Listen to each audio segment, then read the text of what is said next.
At 37, Sonali looked unshakable. Deadlines met, emotions filed, control perfect. No one knew the private truth. She had never felt pleasure, not once, not even alone. Nights exposed the crack in her armor, tight breath, a hollow ache, a body she managed like a project and never met like a home. In her world, a good woman didn't think about her body, much less touch it. Silence was her first teacher. Perfection was the second. But control has a cost. It steals sleep. It tightens shoulders. It turns a living body into a checklist. Sonali has survived heartbreaks and built a career across continents. Yet one country remained unmapped: herself.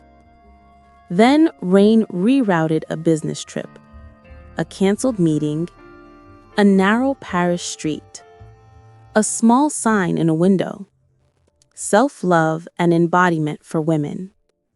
No perfume, no performance, just breathing and presence. She almost walked past. She didn't. Inside, the room was quiet. "You don't have to do," said the instructor. "Only notice." Sonali placed one hand on her chest and one on her belly and felt the first honest answer her body had given her in years. Not fireworks, a thaw. What happens when a life built on restraint meets one patient breath? What begins in a studio on a rainy afternoon will not end there. In the weeks ahead, she will learn a language without shame, repair trust with herself, and discover that pleasure is not a test to pass, but safety in motion. This isn't a story about breaking rules. It's about finally listening and hearing the quiet yes that was waiting all along. Sonali's life ran on structure. Alarms at 6, yoga for discipline, not peace, coffee measured to the gram, and a commute timed down to the minute. She worked as a senior analyst for an international firm in Mumbai, where precision ruled everything she did. Her colleagues admired her restraint, the way she dressed simply, spoke softly, and never indulged in gossip or emotion. They saw professionalism. What they didn't see was how much of her existence depended on keeping chaos at bay. Her apartment mirrored her mind, immaculate, almost sterile. The bed perfectly made, the wardrobe organized by color, the blinds half closed to keep out the city's disorder. Every night, she watched the glow of car lights move across the wall and wondered what it might feel like to stop holding her breath. But the thought never lasted long. She had been raised to equate restraint with safety, control with virtue. In her family, comfort with one's own body was a topic only whispered about, usually with judgment or shame. As a child, she learned that good girls crossed their legs, good women stayed composed, and pleasure was an unnecessary luxury. At 16, she turned away from curiosity. At 25, she turned it into achievement. Her promotions became proof that she was in control, that she needed nothing more. Yet, behind that composure was a constant hum, a silent panic whenever conversations hinted at intimacy, a reflexive tightening whenever someone got too close. Her relationships had been few and brief. Men found her intelligent and kind, but distant, as though she existed behind glass. One partner, years ago, told her she kissed like someone trying to solve a problem. She had smiled politely and never called him again. It was easier to be alone than to face the mirror he held up. The unspoken truth was that even solitude frightened her. Not the physical stillness of being alone, but the awareness that there was an entire continent inside her she had never dared to visit. Her body was territory she governed by absence. When she turned 37, her company sent her to Europe for a leadership conference. Paris in the spring, the kind of trip most people would find romantic. For Sonali, it was just another itinerary. Yet as her plane descended over the city, she felt an unfamiliar restlessness beneath her ribs. Maybe it was exhaustion, maybe loneliness, or maybe, as she would later realize, her body had begun to whisper. Before her mind could catch up, the first few days went as expected. Meetings, networking events, polite laughter over dinners that tasted of effort rather than joy. On the third afternoon, rain interrupted her schedule. Her next appointment was canceled, and for the first time in months, she had nowhere to be. Wandering through narrow streets near Montparnasse, umbrella in hand, she noticed a sign outside a small building. Atelier Décor, self-love and embodiment for women. The words made her pause. She didn't know why. Through the window, she saw a group of women seated on yoga mats, listening to a calm instructor. Nothing about it looked inappropriate or indulgent. It looked peaceful. For several minutes, she stood outside, pretending to check her phone, unable to walk away. A memory surfaced from years earlier, her mother scolding her for asking what pleasure meant. "Some things are better not to think about," she had said. The rain grew heavier, pushing her toward the doorway almost by accident. Inside, the scent of sandalwood and wet earth filled the air. A young woman smiled at her from the reception desk. "Would you like to join?" she asked gently. Sonali hesitated, her instinct screaming no, but her exhaustion answered yes. And so, without understanding why, she removed her shoes, placed her phone on silent, and stepped into a room where, for the first time in her adult life, no one expected her to be perfect. The floor of the studio was warm beneath her bare feet, and that small detail unsettled her. She wasn't used to warmth that didn't need to be earned. The instructor, a middle-aged woman with silver hair tied loosely, spoke in a slow rhythm, her French accent soft but clear. "You don't need to do anything here. You only need to notice." Those words alone disarmed Sonali more than she expected. The session began with breathing. Simple, quiet, unthreatening. Yet when the instructor said, "Place one hand on your chest, one on your stomach," Sonali hesitated. The gesture seemed harmless, but to her it felt like crossing an invisible line. For as long as she could remember, her own body had been a landscape she observed from a distance, not one she inhabited. She had been trained to live in her mind, to think her way through discomfort. But in that small room, filled with strangers breathing slowly in unison, thinking suddenly felt useless. At first, her breath caught, her throat tightened, her shoulders rose instinctively as if to protect her from the very air entering her lungs. The instructor noticed. "Let it be awkward," she said, smiling. "Awkward is honest." That sentence broke something open. For the first time, Sonali realized that she didn't even know how to feel safe within her own skin. She had spent decades avoiding contact, literal and emotional. At family gatherings, she sat upright, careful not to hug too tightly. In relationships, she found ways to stay busy, to keep conversations intellectual. Even in private, when her body sent signals of fatigue or longing, she drowned them in work or prayer or silence. Her own hands were foreign to her.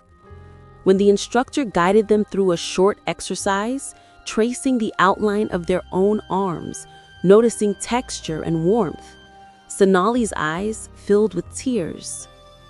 Not from shame this time, but from an ache she couldn't name. She realized that she had never touched herself gently. Every action she'd taken toward her body was utilitarian. Washing, dressing, presenting. Never tenderness, never listening. After the session, while others chatted softly, Sonali stayed seated. The instructor approached and sat beside her. "Was it difficult?" she asked. Sonali nodded, unable to speak. "That's all right," she continued. "Many of us were taught to leave ourselves behind. Coming back takes time." That evening, back in her hotel room, Sonali stood before the mirror and tried again. She placed one hand on her heart and one on her abdomen, breathing slowly.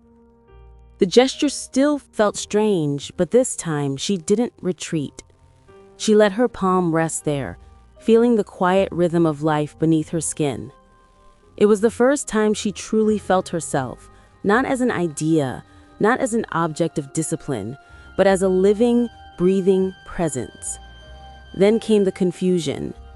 The days after the workshop were heavy with questions. Why had something so simple felt so revolutionary? Why had she lived so long believing touch could only exist for someone else's approval? Each question brought her closer to grief. She wept in the shower, on the flight home, even during meetings when she caught herself noticing her breath again. It was as if her body had been waiting decades for acknowledgement. She started keeping a small journal, the first one not filled with to-do lists or performance notes. In it, she wrote, "I don't know what healing looks like, but maybe it starts by saying hello to the parts I've ignored." For weeks, she repeated that quiet ritual before bed, sometimes for a few minutes, sometimes longer. And slowly, she noticed small shifts, her shoulders lowering without command, her heartbeat steadying, her sleep deepening. She still didn't understand what it meant to feel pleasure, but she had begun to understand what it meant to feel alive. Sonali returned to Mumbai with conference handouts and one invisible souvenir, a thin thread of presence that tugged whenever she forgot to breathe. Airport neon, taxi horns, the humid stairwell to her apartment all felt altered, as if someone had lowered the noise inside her. She assumed the feeling would fade once work resumed. It didn't. Mornings became tea, 3 long exhales, and a hand over her heart until the beat steadied. She set a nightly reminder titled, "Hello," because she could not yet type the word body. She kept a smooth pocket stone to anchor her in meetings. Some days the practices felt like pretending. Other days they worked like small lights. With awareness came friction. Old rules pushed back. At lunch, a colleague joked about self-care, adding a wink that implied indulgence. Sonali smiled and changed the subject, but the quip lodged like grit. A physician dismissed her pelvic tightness in 10 minutes, common for busy women, more yoga. She left feeling foolish for hoping someone would give her language for a silence she barely understood. At home, she researched in private. Tabs multiplied: somatic therapy, vaginismus, consent education, embodiment. The volume overwhelmed her. Some articles were kind, others sounded like a test she would never pass. She ordered 2 books and underlined phrases that loosened her chest. Start small, go slow, stop often. Yet when she tried, name a sensation, widen the breath, her body sometimes answered with nothing or with panic. The women's circle met online, faces like small windows lit at night.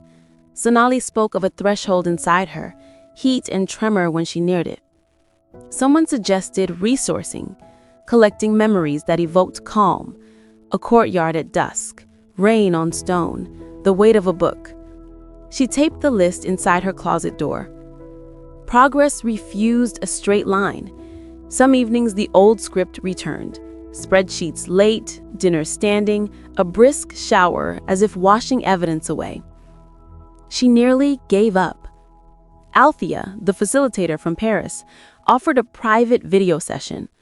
Think of this as learning an alphabet. You won't write poetry on day one. For now, we spell our name. They built a micro routine. 5 minutes of breath, 30 seconds tracing the stone, one sentence said aloud, "I am here." The instruction felt childish, which secretly comforted her. Children are allowed to begin. Work intensified. After a harsh review, she realized she had not felt her breath once all day. In the lift, she closed her eyes, held the stone, and whispered the sentence. Nothing magical happened, except that her shoulders fell a few millimeters. Sometimes a millimeter was mercy. She found a local workshop on consent-based touch. For women, educational and strictly non-sexual. Participants practiced asking for and declining simple contact with explicit opt-out. Sonali observed the first round. Listening to two strangers negotiate pace and pressure moved her more than expected. When it was her turn, she said, "No, thank you," and watched the other person step back without offense.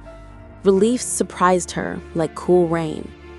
After the session, someone mentioned a therapist who specialized in pelvic pain with trauma-informed care. Sonali waited a week before calling. The therapist asked permission before each question. They discussed numbness and bracing, how the body sometimes guards what it loves. No examination, only education and options. She left with a plan emphasizing choice and pacing. Still, knowledge did not equal sensation.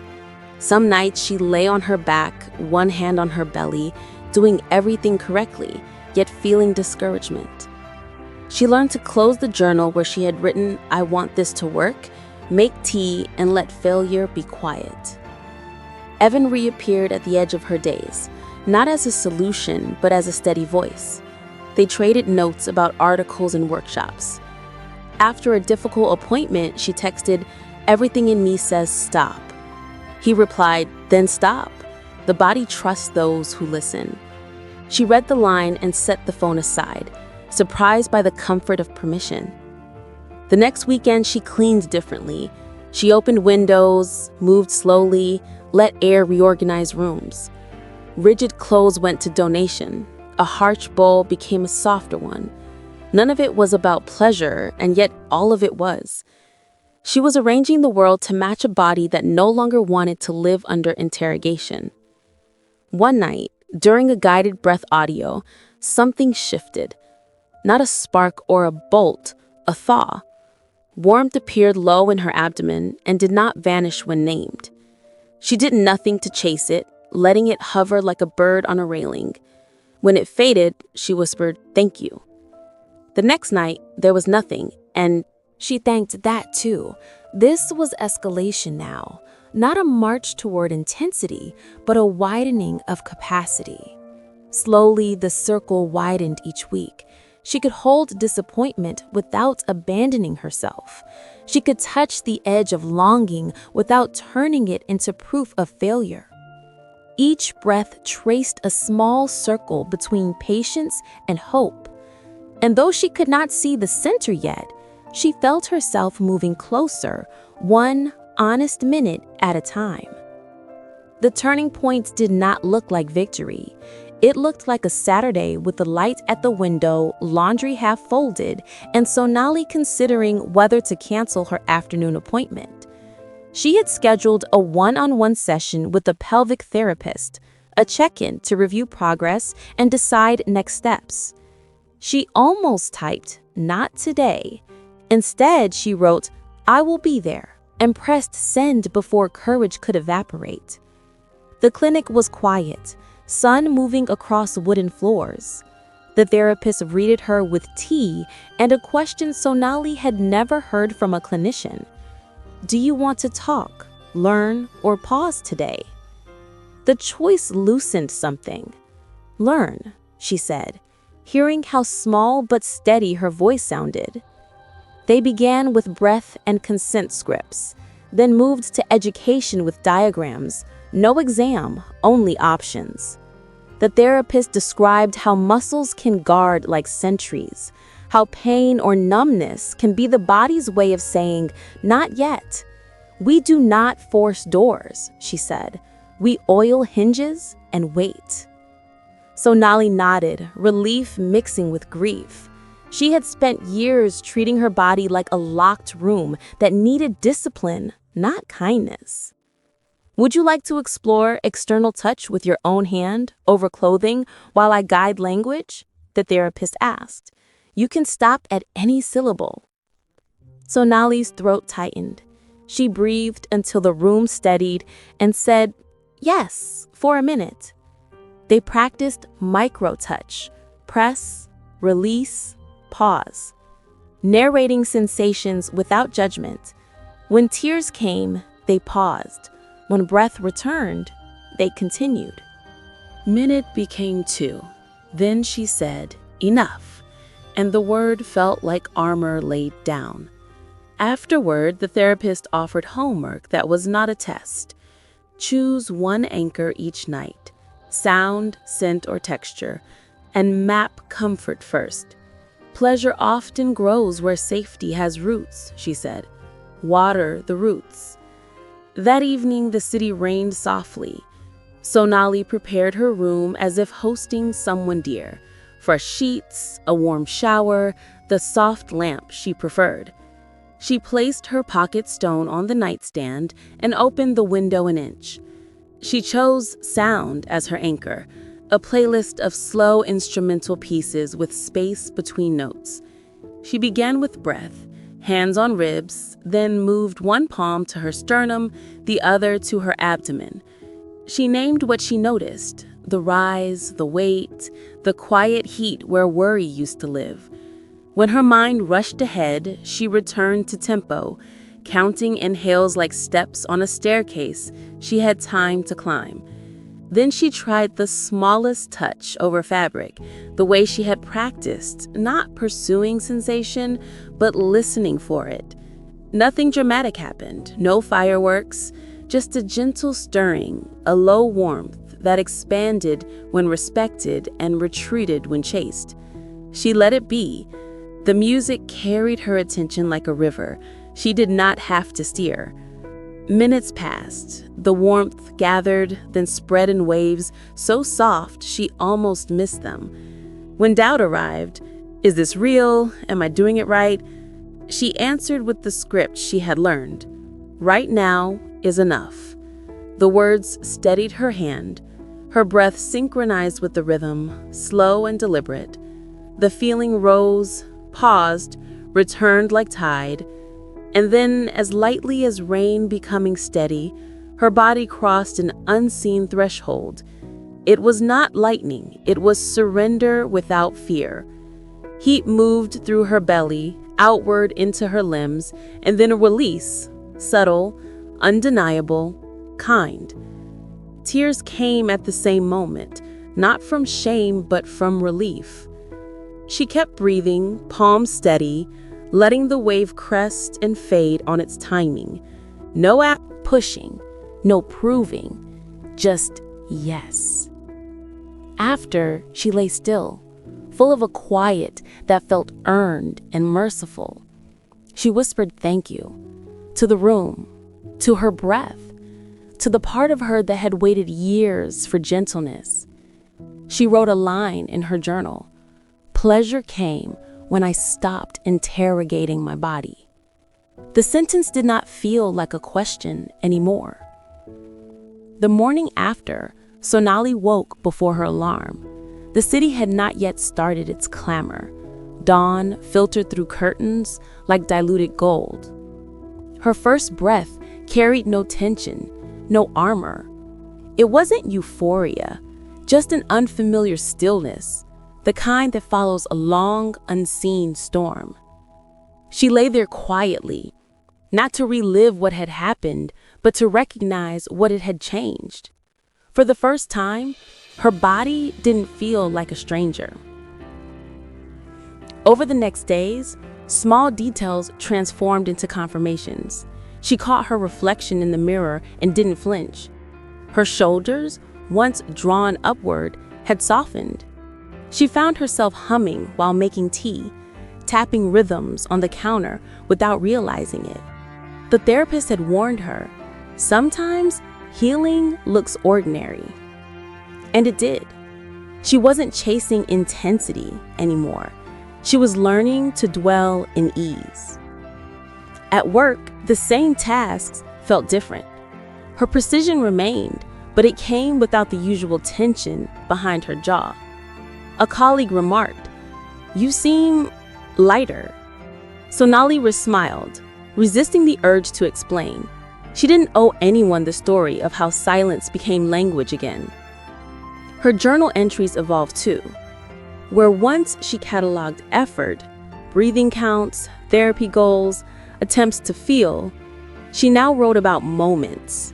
The warmth of sunlight through her sleeve, the way her breath expanded before words in a meeting, how her palms tingled during prayer. Each detail was proof that life no longer needed permission to move through her. The therapist suggested a continuation plan, grounding rituals, slow stretches, and a focus on gratitude rather than progress. But Sonali had already sensed it. She didn't need milestones to measure change. Healing had ceased to be linear. It was cyclical, like breath, like tide.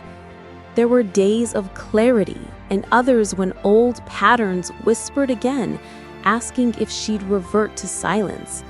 On those days, she returned to the phrase that had guided her from the start. Right now is enough. One evening, she met Evan again for coffee.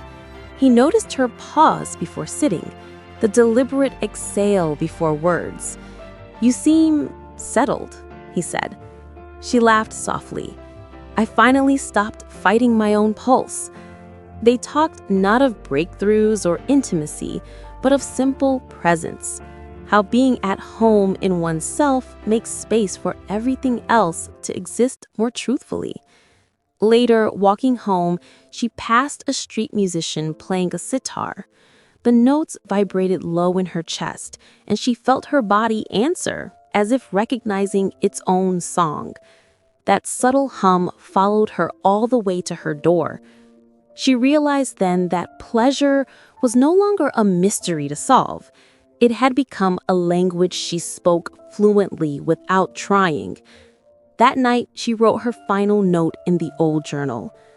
"I thought I needed to unlock pleasure. What I needed was permission to feel, to breathe, to belong to myself." She closed the notebook gently, placed it beside her on the nightstand, and turned off the light. The air held its calm rhythm, and she drifted to sleep, not as a woman who had conquered something, but as one who had finally come home. Weeks turned into months, and what began as an awakening quietly matured into wisdom. Sonali no longer measured her progress in intensity, but in presence. She learned that healing did not erase the past, it restitched it, thread by thread, into something softer to carry. Her reflections filled new pages, not of confession, but of observation. She wrote about how shame behaves like dust, always settling unless you choose to open a window. She wrote that desire is not an intruder, but a compass pointing inward. She wrote that silence, when embraced consciously, can become prayer instead of punishment. In her journal's margin, she added small reminders. Be patient with the body's timing. Safety first, then surrender. Pleasure is trust in motion. They were not affirmations to force belief, but coordinates she could return to whenever life tilted back toward noise. One evening, she reread her earliest entries, the ones trembling with confusion and self-doubt. She didn't cringe. She felt gratitude. That woman had walked through darkness without a map and still found the courage to ask questions. The person reading now was simply her, illuminated from within.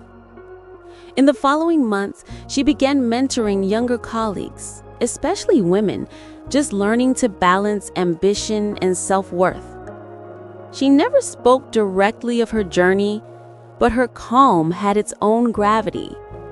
When someone said, "You make it look easy," she replied gently, "Nothing about peace is easy. It's just quieter than the struggle." On a Sunday afternoon, she sat at her balcony, watching the city pulse beneath monsoon clouds. Somewhere, bells rang from a nearby temple. The sound reminded her that devotion can take many forms: kneeling, breathing, listening, forgiving.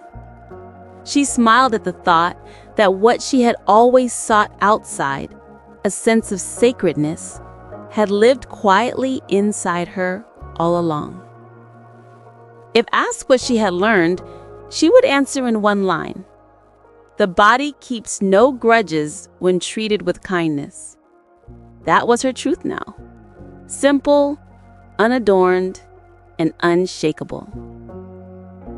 One night, months later, Sonali returned to the same parish street where everything had begun.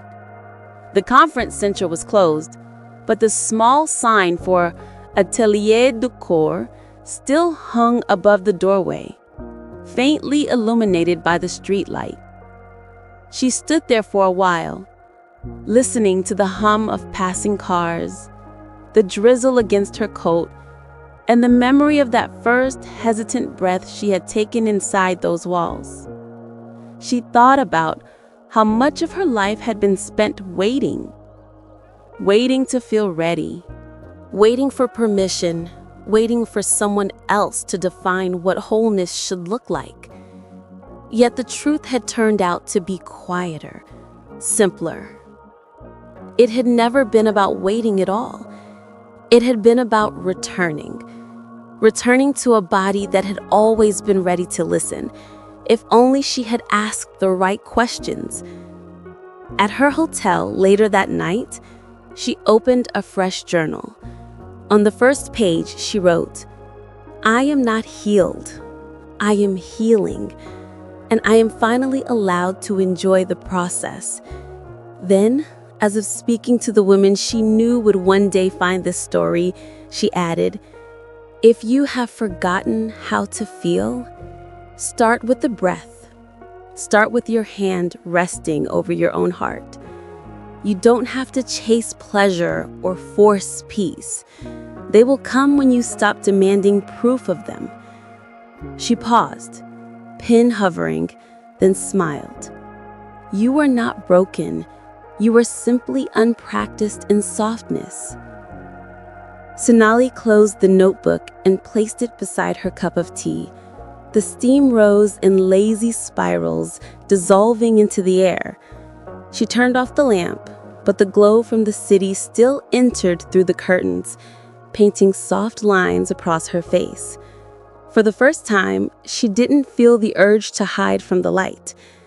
Tomorrow, she would fly home.